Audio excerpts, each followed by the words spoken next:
Imagine turning a barren wasteland into an agricultural empire. We are talking about the single largest water transfer in the history of Afghanistan. This isn't just a canal, it is a lifeline. It is capable of creating 1 million jobs. It can transform 550,000 hectares of desert into green farmland. It can completely revolutionize a nation economy. For 50 years, this was just a dream. Today, it is becoming a reality. This is qosh tepa, the future of Afghanistan. The qosh tepa canal is the most critical irrigation project in Afghan history. The plan is massive but simple. They will divert water from the Amu Darya River at the northern border, then channel it through a 108-kilometer canal to the thirsty provinces of Balkh, Jaujan, and Faryab. Why is this vital? Because Afghanistan is one of the driest countries on Earth. Yet, over 75% of its population relies on agriculture. The core problem has always been water scarcity. The north sits right next to the powerful Amu Darya River, but historically, the country hasn't been able to harness it. Qosh tepa changes that equation. The blueprint aims to irrigate 550,000 hectares of land. That translates to millions of tons of wheat, rice, and cotton. It means food self-sufficiency for the entire nation. But this is more than just farming. It is a strategic national asset. Neighbors like Uzbekistan and Turkmenistan have used the Amu Darya for decades. Meanwhile, Afghanistan, the water's primary source, remained deprived. Under international law, Afghanistan has the right to its fair share. But until now, it lacked the infrastructure to claim it. Economically, the impact is huge. Agriculture drives 30% of Afghanistan's GDP. It supports 60% of the workforce. Completing this project breaks the cycle of dependency on foreign aid. It secures Afghanistan's economic independence. The concept dates back to the 1970s. Under Mohammad Daoud Khan, the first feasibility studies were drawn up. The goal was always to water the north. Then history intervened. The 1978 Communist Revolution and the 1979 Soviet invasion froze everything. War took priority over infrastructure. In the 1980s, the Soviet Union conducted comprehensive studies. They even began preliminary digging. But their withdrawal in 1989 halted progress again. The 1990s brought civil war and the first Taliban regime. These were eras defined by chaos and a lack of technical capacity. The project lay dormant until the US-backed government formed in 2001. By 2004, it was declared a national priority. Some construction began in 2013. However, corruption and insecurity kept the pace agonizingly slow.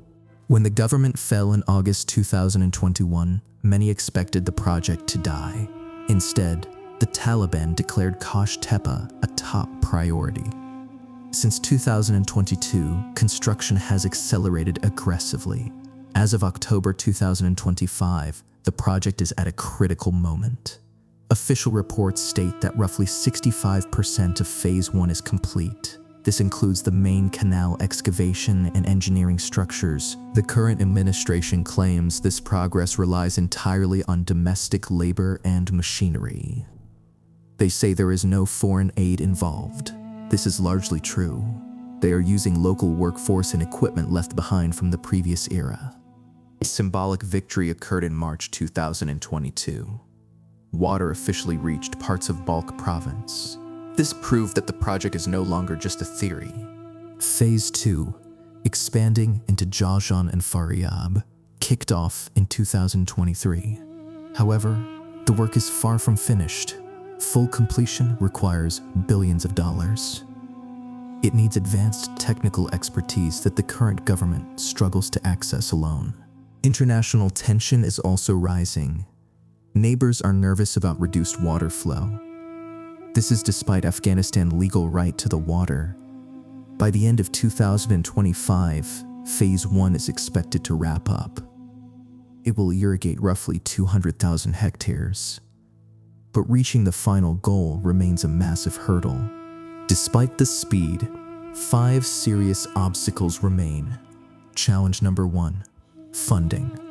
Completing the full vision costs billions. With sanctions and a lack of international recognition, capital is scarce. Challenge number 2. Technology. Building a canal of this magnitude requires modern hydraulic engineering. Afghanistan has suffered a massive loss of experts. Challenge number 3. Geopolitics. Uzbekistan and Turkmenistan are applying diplomatic pressure. They are backed by Russia, and they fear their own water shortages. Challenge number 4. Climate change. The Amu Darya flow is shrinking naturally.